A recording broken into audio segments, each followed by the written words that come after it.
Joined by Michigan House Republican leader Matt Hall. Thank you so much for joining us today. Thank you for having me. What is the most pressing issue for the people of Michigan here tonight at the town hall? Well, I think number one is going to be the economy and affordability. You know, under Kamala Harris, the price of everything is going up, and she can't solve the problem because she's the one who created it with a lot of her radical policies. Her and her boss, Joe Biden, they've created a lot of these problems with their crazy energy policies that are driving up the cost of everything.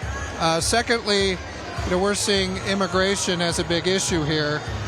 You have Governor Whitmer here in Michigan who's giving welfare to illegal aliens and free legal aid to fight their deportation, and then Joe Biden and Kamala Harris that are sending them in all over the country. So these are big issues here in Genesee County and across Michigan. Right, and you're seeing the effects of the open border policies and the illegal immigrants right here in Michigan, even though we're far from the border. That's right. You have sanctuary cities and sanctuary counties here in Michigan, places like Wayne County and Kalamazoo County, and they're magnets for illegals. And then when you have open border policies from Kamala Harris and Joe Biden, they come in and they flood. And, you know, I was down at the border recently with other state leaders trying to figure out what we could do to help. And they said the biggest reason why we're seeing this flood across the southern border is that Joe Biden and Kamala Harris, the border czar, got rid of President Trump's Remain in Mexico policy. And then they release them into the country. They come to sanctuary counties and cities and places like Michigan. And then our governor, Governor Whitmer, gives them welfare benefits and free legal aid. So, of course, they're going to go there. That is a problem all over Michigan, and only Donald Trump has a solution. He's going to close the border. He's going to lead the largest deportation force in the history of our country. And the people of Michigan understand the need for that. That's great. And it sounds like your Governor Whitmer is putting illegal immigrants at the front of the line even before the actual American citizens here in Michigan. That's right. So I'm the House Republican leader. We're 2 seats away from winning the House in Michigan and putting a check and balance on Governor Whitmer. And when we do that, we're going to push back against a lot of these policies. And I will tell you, President Trump is doing very well in Michigan, and he's doing better in the key districts for the Michigan House than he did in 16 or 20. Wow. In places like where we are in Genesee County, we're seeing Donald Trump surging. And that's what we're going to do. You see our governor giving welfare to illegal aliens, but not health care for our state National Guard. We should be helping our veterans and our National Guard, not illegal aliens. That's right, absolutely. And what is the leadership in Michigan doing to maintain election integrity this November? Well, we're grateful, number one, that President Trump and the RNC has made it such a priority to secure our elections. We have a great chairman in Michigan, Pete Hoekstra, and we really have a bunch of radical people in Gretchen Whitmer, Dana Nessel, our Attorney General, and Jocelyn Benson, our Secretary of State, who are just ignoring election laws and trying to stack the deck for Kamala Harris here in Michigan. So number one, we give a lot of credit to the RNC for all the lawsuits that they're filing to push back against breaking the law. I'll give you one example of something. Our Secretary of State here in the state is trying to push through election rules that contradict the law. And what she's trying to do is say you cannot claim fraud as a justification for a recount or challenging the election. Only mistake. So in her view, if you just outlaw fraud, it won't happen, right? So myself, I'm pushing back on that. Myself and Ann Bolin, another Republican in the House, we've sent a letter and we're calling on hearings to push back on this breaking the law from the Democrats. And I know the RNC has filed a lawsuit.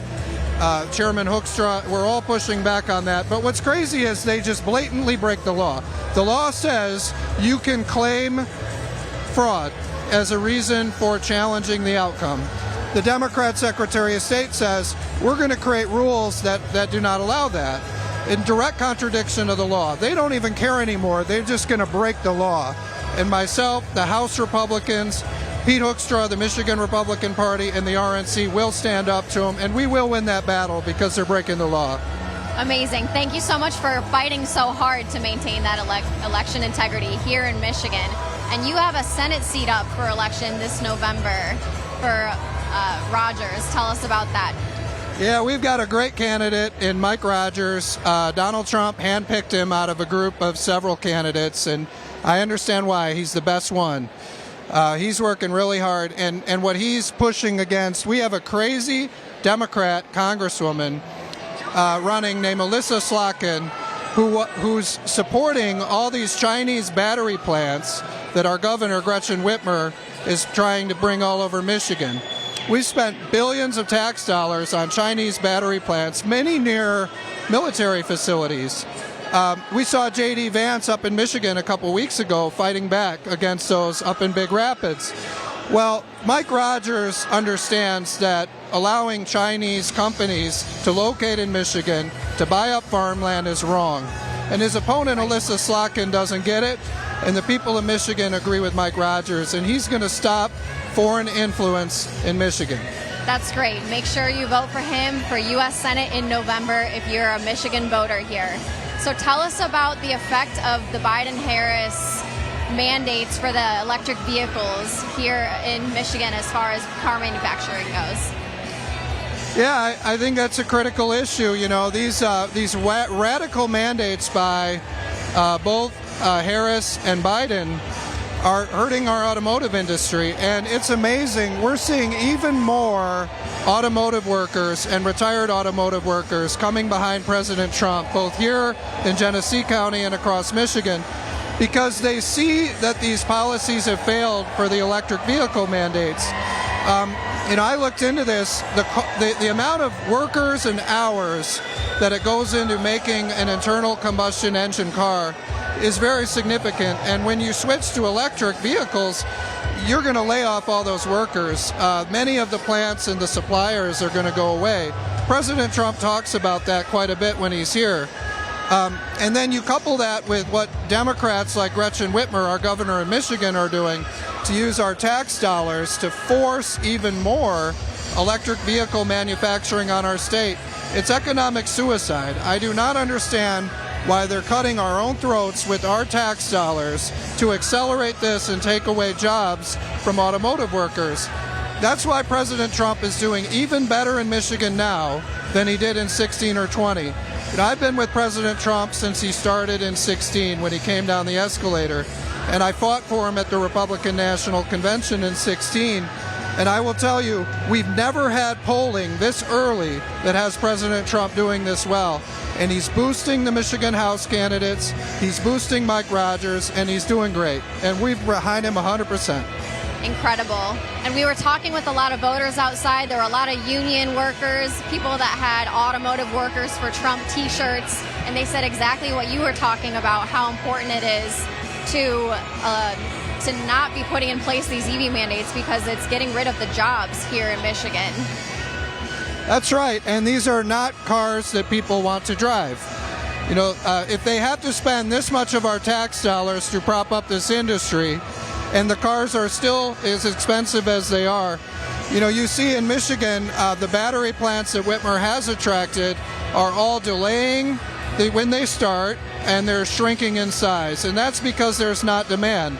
So why are our government leaders selling us out and forcing this on the automotive industry? And and Michigan voters are smart enough to see that, and that's why they're voting for Donald Trump. That's right, exactly. And I'm seeing a big shift in the union workers because they typically would have voted Democrat in elections past or decades past, but now they're really switching over to Donald Trump and voting Republican. For a lot of them, it's the first time voting Republican as a union worker. Are you seeing that shift too in this state? We are. You know, the parties are realigning, and the Republican Party is now the party of the working people. And we're seeing that with many union members and automotive workers coming over to the Republicans and voting for the Republican for the first time.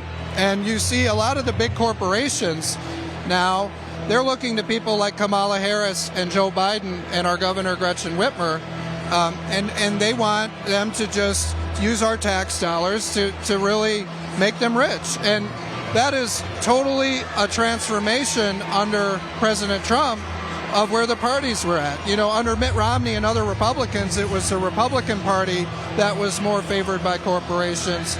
But now it's the party of the workers, and that's why places like Genesee County, which have been Democrat for years, are the key battlegrounds in the state of Michigan that are going to make President Trump president again when he wins Michigan. Absolutely, and this is such a crucial state in this election. It's a battleground swing state. We have 15 electoral votes in this election here in Michigan, and it's very important. We want to make sure we're protecting the vote. Poll watchers, make sure you guys are doing a great job for election integrity this year in this election. So we want to thank you for your hard work. And do you have any final messages for the people of Michigan? No, I just think under President Trump, we will be rich again. Our economy will be soaring again, and we will be safe again. You know, in Michigan, we have a lot of violent cities. Some of the most violent cities in the country, and we need President Trump to make our communities safe again, and that's why we need to make him the president again, and that's why you see the enthusiasm for him. There were thousands of people outside, and I don't think they're all going to get in, but they're behind him for those reasons. Exactly. Thank you so much for all your hard work and for joining us tonight, and enjoy the town hall. Thank you. All right.